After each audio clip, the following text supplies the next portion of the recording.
In 2020, the Media Dialogue project launched a grant component, within the framework of which 15 projects were supported across 3 areas.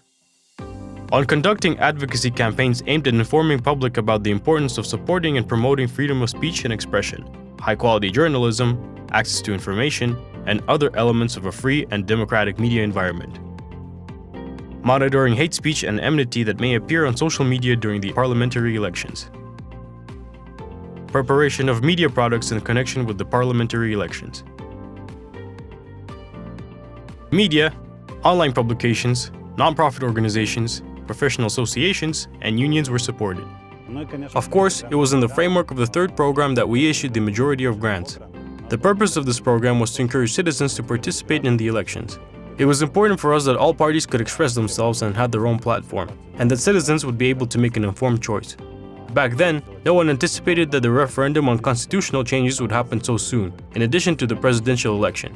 The organizations with which we worked were flexible and continued their work during the election campaigns on the occasion of the presidential elections and local elections. The trend that we noticed, and which the media captured well, is that the popularity of social networks is growing. Everyone highlighted their work on Instagram and Facebook, and it had a positive impact on the participation of a larger number of citizens in the elections. Organizations really put their soul into these projects and worked with great enthusiasm. All 9 organizations made us happy and produced good results.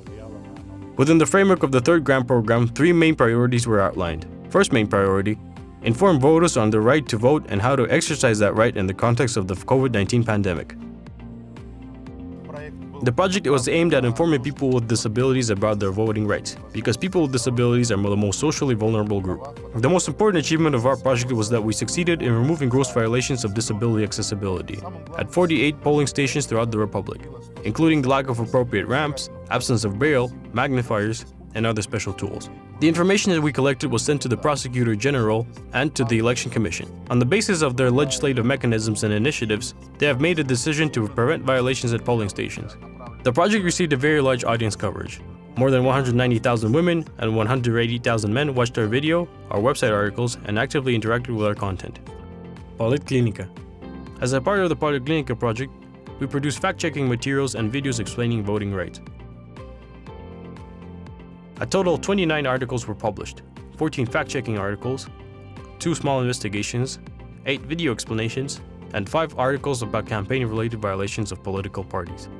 By creating materials in this genre, the Policlinica improves the media literacy of readers and teaches them how to be critical of all information. With the help of explanations and analytical articles, the Policlinica explains the political process to readers in a simple language.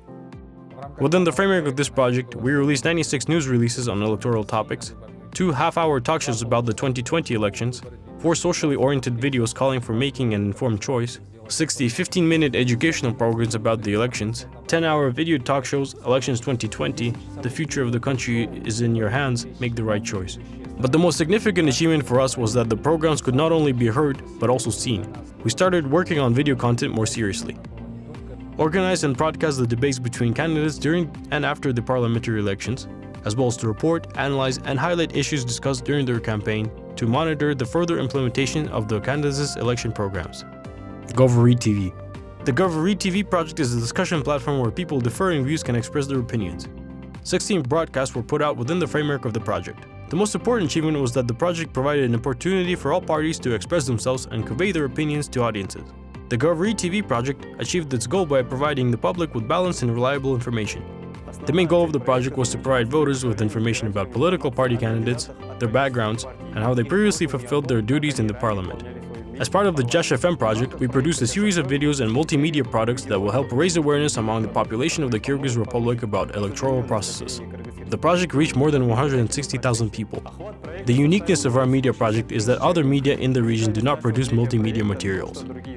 Novye Litsa. Within the framework of the Novye Litsa project, we published 18 videos and video interviews with experts, 15 photo reports, 23 publications including analytical articles, reports, and interviews, and 6 issues of the Hidden Meanings project, for which the current political events were analyzed and their hidden meaning and implications were explained. The combined reach of these materials on all platforms was 398,930 views. Reports from journalists in the regions to produce quality content on election-related topics and subsequent election coverage. The Active Voter project consists of 7 pre-trained correspondents in 7 regions of the country. and produced more than 100 photos, videos, and text materials about the importance of participating in the elections. The most important achievement of the project was the creation of the Active Voter Portal, as well as the involvement and participation in this project of journalists living in the regions. The main goal of the Untitled media project was to develop the potential of young journalists in the regions, as well as to introduce new formats of media products. We produced a series of programs called a series of caption videos, and held 2 pieces of training on the development of digital journalism. We also finally distributed the equipment for further work, namely mobile phones, electronic stabilizers, microphones, and etc. The project reached over 150,000 people. We calculated this from the likes and comments of people who viewed these social media projects. The uniqueness of our focus was purely on the target audience on social media, unlike traditional media. Additionally, the other media did not broadcast live on the election day. Community Media Association. From September to December 2020, public media organizations held planned events.